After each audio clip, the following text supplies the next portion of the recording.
ngilotshise sonke isizwe sengwenyama umabhoko, isizwe sengwenyama unyabela nesizwe senkosi uMahagi ebhokweni emkobola kosozilani.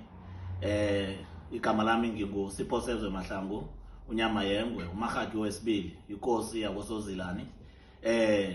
Ngimema sonke isizwe emnyanyeni wesokana lapha eliyikutana yekhethu umntwana enkosi uSibanyoni walapha eVerina ebhokweni emkobola. Kuzobe kunomnyanya oyifestival omnandi khulu ozobe ongelanga langen-11 inyanga le esikiyo le yamagugu.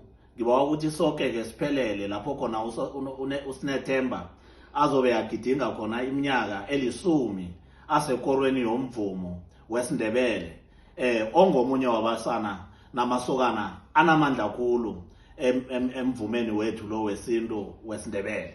So siyanimema ke sizobe sikhona kulo mnyanya, uzobe uhlengelwe zingkutana zekhethu ezifana nabomhlokonywa kabungela uDohotera uma uNothembi nazo zonke ezinye intatanyiswa nebandla lakosozilani namanye amakhosi azobe akhona kulo mnyanya lo mnyanya omkhulu kwamambala. Siyamema ukuthi nize nohlangele omnyanya lo. Sibawa bezimo bekhethu abonyabela abomagodonga abomabhoko ukuthi bawuvikele umnyanya lo kube